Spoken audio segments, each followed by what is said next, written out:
Hello friends, இன்றைக்கி நம்ம பார்க்க போகிறது ஜாப்பனியன் மீ சீரீஸ்னு a couple of cuckoos season 1 episode 11 தான் இன்றைக்குள்ள வீடியோவில் பார்க்க போகிறோம். உங்களுக்கு இந்த வீடியோ பிடிச்சிருந்தது அப்படின்னா லைக் பண்ணிட்டு அப்படி மறக்காமல் நம்ம சேனலை சப்ஸ்கிரைப் பண்ணிடுங்க. இதுக்கப்புறமா தான் நீங்கள் கொஞ்சம் கதையை கேர்ஃபுல்லாக நோட்டீஸ் பண்ண ஆரம்பிக்கணும். கண்டிப்பாக அவங்க எல்லாருக்குமே பிடிக்கும்னு நினைக்கிறேன். சரி வாங்க, நம்ம வளவலன்னு பேசிகிட்டு இருக்காமல் இன்றைக்குள்ள கதைக்குள்ளே போக ஆரம்பிக்கலாம். இன்றைக்கி நம்ம பார்க்க போகிறது a couple of cuckoos season 1 episode 11. இப்போ உமன் ஆஃப் ஃபேமிலியை காமிக்கிறாங்க. ஹோட்டலில் திரும்பவும் ஆரம்பிச்சிட்டாங்க. சாட்சியும் போய் அவங்களுக்கு ஹெல்ப் பண்ணுறா. என் பொண்ணு திரும்ப வந்துருவான்னு எனக்கு தெரியும் அப்படின்னு சொல்லி அவங்க அப்பா சொல்லிட்டு இருக்கோம். நான் ஒன்றும் பெர்மனண்டா இங்கே வரல, நான் நாகி வீட்டில் தான் இருப்பேன். சரி, என் வேலை முடிஞ்சிருச்சு, கிளம்புறேன் அப்படின்னு சொல்லி அவ கிளம்பிட்டு போகும்போது, கவலைப்படாதீங்க நான் திரும்ப வந்துருவேன் அப்படின்னு சொல்லிட்டு அவ போறா. நம்ம மேலே இவளுக்கு கோவம் இல்லை. அப்புறம் என்ன ஆச்சு அப்படின்னு சொல்லி அவ பேரண்ட்ஸ் யோசிக்கிறாங்க. நம்ம வீட்டுக்கு போயிட்டு வந்துருந்தேன் அப்படின்னு சொல்லி சாட்சி லெட்டர் எழுதி வச்சுட்டு தான் போயிருக்கா. ஓ, மழை பெய்ய ஆரம்பிச்சிருச்சா, சாட்சி ஒழுங்கா வந்துருவாளான்னு தெரியல அப்படின்னு நம்ம ஹீரோ யோசிச்சுட்டு இப்போ ஆமினா வந்து பெட்ரெஸ்ட் எங்க இருக்குன்னு கேட்கறா. இடி இடிச்சதுல இவங்க வீட்டில் கரண்ட் போயிருது, என்னாச்சு அப்படின்னு எரிக்கா பயப்படவும் போன்ல இருக்கிற டார்ச் ஆன் பண்ணு நம்ம ஹீரோ சொல்றான். அவளும் ஆன் பண்றா. இவங்க க்ளோஸா இருக்காங்க. ஆமினா திட்டவோ, ஹே நீ தான் ஏன் மேலே வந்து உட்காந்த அப்படின்னு நம்ம ஹீரோ சொல்றான். சுத்தி யார் வீட்லயுமே கரண்ட் இல்லை, இடி இடிச்சது இல்லாதான் அப்படின்னு நம்ம ஹீரோ சொல்லுவோம்.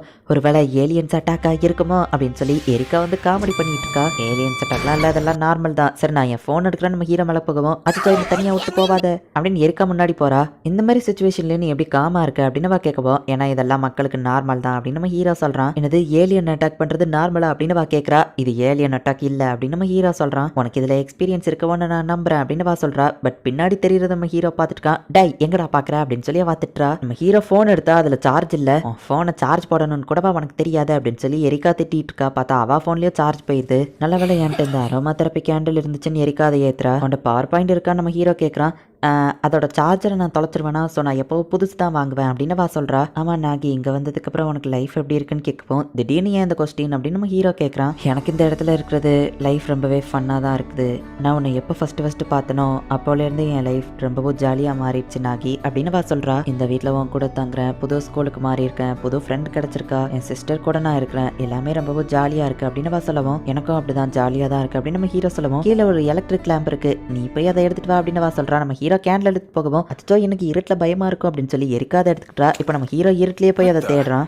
என்ன இது தண்ணியா இருக்கு, ஒருவேளை சீலிங் எதுவும் ஒழுகுதா அப்படின்னு சொல்லி நம்ம ஹீரோ பின்னாடி வந்தா. அவன் மேல மோதி கால் வலிக்கு அவளை போய் கிஸ் பண்ணிட்டான். அது ஆமினோ நான் தெரியாம பண்ணிட்டேன், அவன் நீ மேல தானே இருக்கான்னு சொன்னா எதுக்காக கீழே இறங்கி வந்தா அப்படின்னு நம்ம ஹீரோ கேட்கறான். அட கரண்ட் வந்துருச்சு, ஹே நாகி அப்படின்னு சொல்லி எரிக்கா கூப்பிடுறா. பார்த்தா நம்ம ஹீரோ கிஸ் பண்ணது சாட்சியை தான். ஓ சாட்சி நீயா, நீ எப்ப வீட்டுக்குள்ள வந்த, ஏன் சவுண்ட் கொடுக்கல அப்படின்னு நம்ம ஹீரோ கேட்கவும், கரண்ட் போயிருந்துச்சு என்னாச்சுன்னு நான் பார்த்துட்டு இருந்தேன் அப்படின்னு சொல்லி வா சொல்றா. நான் கூட ஒரு செகண்ட் ஆமினோன்னு நினைச்சு பயந்துட்டேன், நம்ம ரெண்டு பேரும் பிரதர்ஸ் அண்ட் சிஸ்டர்ஸ் தான், நடந்ததை மறந்துரு அப்படின்னு சொல்லிட்டு நம்ம ஹீரோ அங்கிருந்து கிளம்பவும், என்னது நடந்ததை மறக்கணுமா அப்படின்னு சொல்லி சாச்சி கொஞ்சம் வெக்கத்தோடையோ சோகத்தோடையோ இருக்கிறா. இப்போ அடுத்த நாள் காலையில, ஹே சாச்சி என்ன சாப்பிடாம போறா அப்படின்னு நம்ம ஹீரோ கேட்கறான். நான் வெளியே சாப்பிட்டுக்கிடுவேன் அப்படின்னு சொல்லிட்டு வா போறா. என்ன சாச்சி என்ன காலையில வந்தோடனே படுத்திருக்க, நேத்து அந்த ப்ரோக்ராம பாத்தியா அப்படின்னு சொல்லி வா ஃப்ரெண்ட்ஸ் வந்து கேட்கறாங்க. இல்ல நான் மறந்துட்டேன் அப்படின்னு வா சொல்றா. நேத்து ஒரு பெரிய ட்விஸ்ட், தங்கச்சி ஆக்சிடென்டெல்லாம் அண்ணனை கிஸ் பண்ணிட்டா, அதுக்கப்புறமா தான் அந்த தங்கச்சிக்கு தெரிஞ்சிருக்கா அவங்க அண்ணன் மேல அவளுக்கு லவ் இருக்கு அப்படின்னு சொல்லி அவங்க சொல்லவும், அச்சோ அப்படின்னு வா எந்திக்கிறா. சாரிப்பா ஸ்பாய்லர் பண்ணிட்டோம், ஆனா அந்த அண்ணன் கேரக்டர் ரொம்பவே ஹேண்ட்ஸமானவன், யாரா இருந்தாலும் அவளை பிடிக்க தானே செய்யும் அப்படின்னு சொல்லி அவங்க பேசிட்டு இருக்கோம். ஹேண்ட்ஸமா இருக்காங்கிறதுக்காக தங்கச்சி லவ் பண்ணிடுவாளா என்ன அப்படின்னு சொல்லி இன்னொரு ஃப்ரெண்டு சொல்லவும், ஆமா அவன் ஒன்னும் அந்த அளவுக்கு ஹேண்ட்ஸம் கிடையாது, அது போக அவன் ஒரு முட்டாள் அப்படின்னு சாட்சி வந்து நம்ம ஹீரோவை பத்தி பேசிட்டு இருக்கா.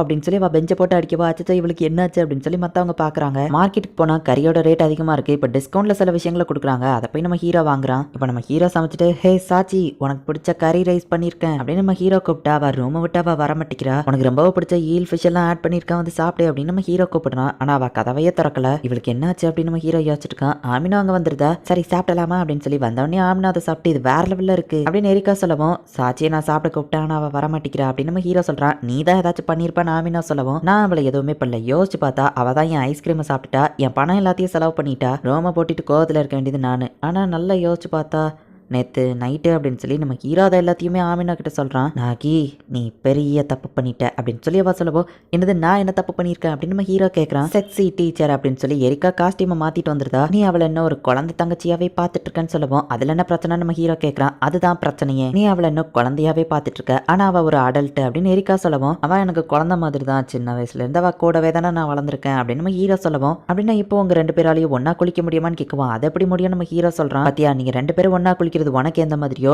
நேத்துக்கு நடந்ததும் அவளுக்கு அந்த மாதிரி தான் அப்படின்னு எரிக்கா சொல்லவும் நீ சொல்றதுவே பாயிண்ட் இருக்குப்பா அப்படின்னு நம்ம ஹீரோ யோசிக்கிறான். சாச்சி உண்மையிலேயே ஒரு அடல்ட்டா மாறிட்டாதான். அவளை என் சிஸ்டர்னு நான் சொன்னாலுமே அவ என் கூட பிறந்த தங்கச்சி கிடையாது தான். ஒரு வகையில யோசிச்சு பார்த்தா நான் சாச்சிக்கு ஒரு ஸ்ட்ரேஞ்சர் தான். அவ பிறந்ததுல இருந்தே அவ கூடவே இருக்கிற ஒரு ஸ்ட்ரேஞ்சர். அப்படி யோசிச்சு பார்த்தா இப்போ எங்களோட ரிலேஷன்ஷிப் என்னோட ஃபியான்சேவோட தங்கச்சி அவ அப்படின்னு அவ கிட்ட போய் பேசலான்னு போகும்போது நான் என்ன பேச அப்படின்னு அவளுக்கு தெரியல, என்ன பண்ண அப்படிங்கறது சாச்சிக்கும் தெரியல. ரெண்டு பேரும் பேசாமையே போயிருந்தாங்க. சாச்சி நீ போய் கொள்ளி எரிக்கா சொல்லவோ சரி அப்படின்னு சொல்லி அவ கிளம்புறா. ஐயோ நான் இதுல என்ன பண்றதுன்னு தெரியலையே அப்படின்னு எரிக்கா யோசிக்கிறா. இப்போ ஸ்கூல் ஸ்டார்ட் ஆகுது. வழக்கம்போல நம்ம ஹீரோ இசகாவா கூட காலையில போய் படிக்கிறான். எரிக்கா வரல அப்படின்னு சொல்லி மெசேஜ் அனுப்பியிருக்கா. எரிக்காக்கு என்னாச்சோ அப்படின்னு சொல்லி அவ யோசிக்கிறா. அப்பதான் நம்ம ஹீரோ யோசிச்சு பாக்குறான். என்னாச்சு நீ கிளம்பலையா அப்படின்னு நம்ம ஹீரோ கேட்கவும் இந்த வீட்டுல நிறைய விஷயங்கள் சரியில்லை, எனக்கும் மூடு சரியில்லை, சீக்கிரமா நீங்க ரெண்டு பேரும் ஒண்ணு சேருங்க அப்படின்னு அவ சொல்லியிருப்பா. நான் என்ன பண்றது, ஆமினாவும் என்னாலதான் கஷ்டப்பட்டு இருக்கா அப்படின்னு நம்ம ஹீரோ யோசிச்சுட்டு இருக்கான். ஹே நாகி ஏதோ பிரச்சனையா வந்ததுல இருந்து நீ எதுவுமே எழுதல. ட்ரைன் மேடன் இசகாவா ஹீரோ ஆகிய நான் அவன் கஷ்டங்களை கேட்க தயாரா இருக்கேன். ஆஃபரிங் எதுவோ தேவையில்ல அப்படின்னு அவ சொல்றா. நம்ம ஹீரோ வந்துட்டு என் கூட க்ளோஸா இருக்கிற ஒருத்தங்களை நான் தெரியாதனமா கஷ்டப்படுத்திட்டேன், மத்தவங்க ஃபீலிங்ஸ் எனக்கு புரியல. நம்ம ஹீரோ சொல்லுவா கரெக்ட் தான், நீ உண்மையிலேயே அந்த விஷயத்துல ரொம்பவும் மோசம். மத்த ஸ்கூல் முன்னாடியே என்ன சேலஞ்ச் பண்ண,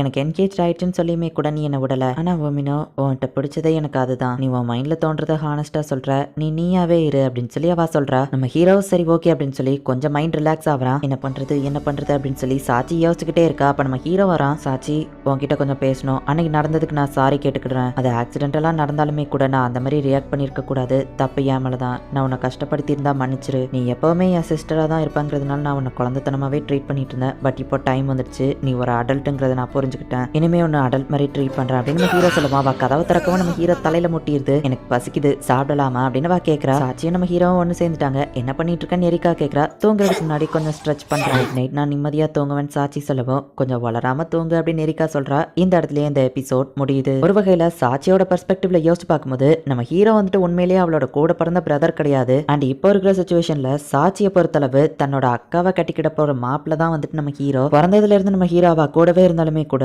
நம்ம ஹீரோ வந்துட்டு அவளோட உண்மையான பிரதர் கிடையாது, வேற ஒருத்தன் தான். அண்ட் சாட்சிக்கு வந்துட்டு நம்ம ஹீரோவை ரொம்பவுமே பிடிக்கும். ஸோ நம்ம ஹீரோ கிஸ் பண்ணுவோம், அவளோட க்ரஷ் இன்னும் அதிகமாக தான் ஆயிருக்கு.